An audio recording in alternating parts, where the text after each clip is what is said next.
The moment you make eye contact with someone, something subtle but incredibly powerful happens in both of your brains, because eye contact is not just a social habit, it's a deeply wired biological signal that communicates attention, intention, confidence, and even emotion in a way that words alone can't match. And most people underestimate how much influence this one behavior has over how they are perceived, because before you even speak, your eyes are already telling a story about who you are. Whether you're confident or unsure, present or distracted, trustworthy or guarded. And this is rooted in how the human brain processes social information, because from an evolutionary standpoint, the eyes have always been one of the most important cues for survival, helping us quickly determine whether someone is a threat, an ally, or someone we can trust. And this is why your brain is constantly scanning other people's eyes, often without you realizing it, because eye contact provides immediate data about where someone's attention is focused and what their intentions might be.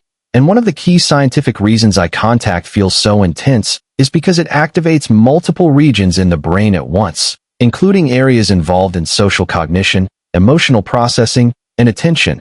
And when you lock eyes with someone, especially for more than a brief moment, it creates a kind of neural synchronization where both people become more aware of each other, more alert, and more engaged in the interaction.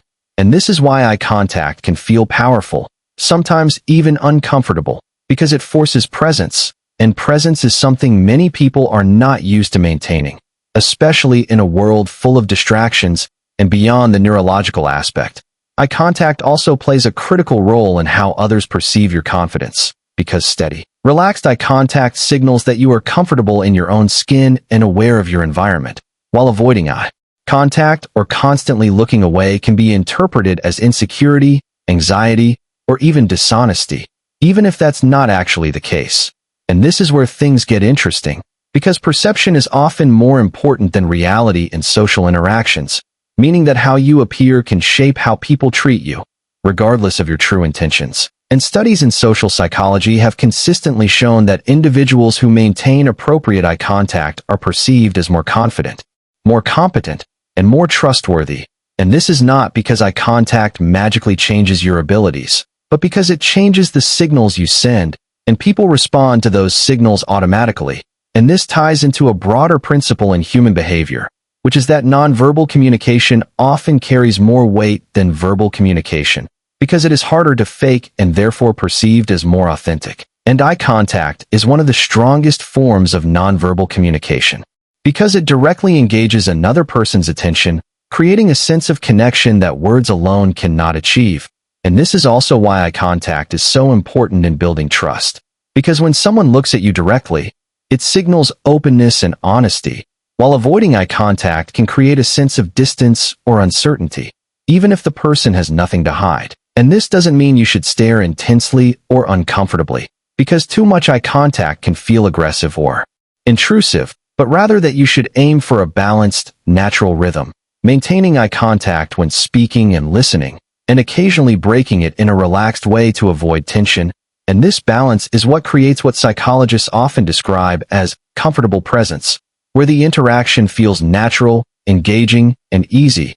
And another fascinating aspect of eye contact is its role in emotional connection, because when you look into someone's eyes, you are not just exchanging information, you are also sharing emotional states. And this is linked to a process known as emotional contagion, where people subconsciously mirror each other's emotions. So if you maintain calm and warm eye contact, it can make the other person feel more at ease, more understood, and more connected to you.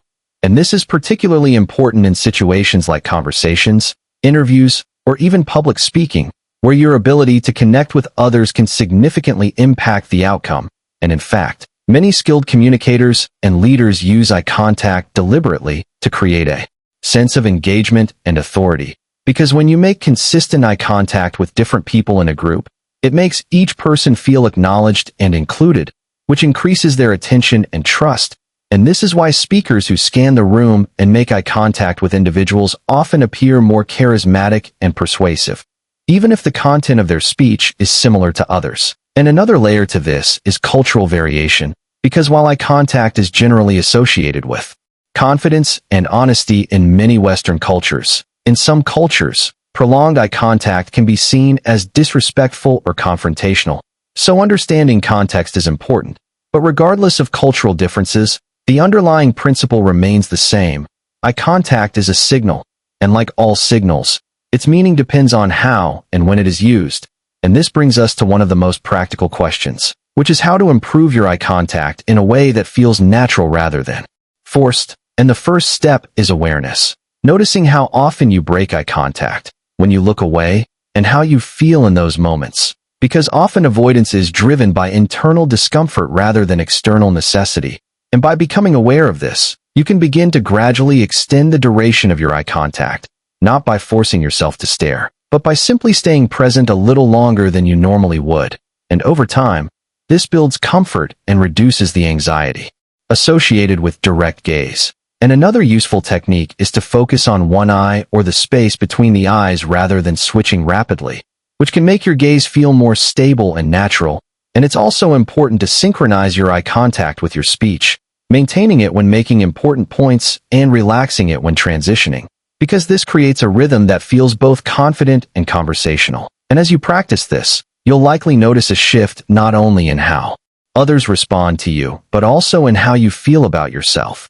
Because just like posture and tone, eye contact can influence your internal state, making you feel more grounded, more present, and more in control.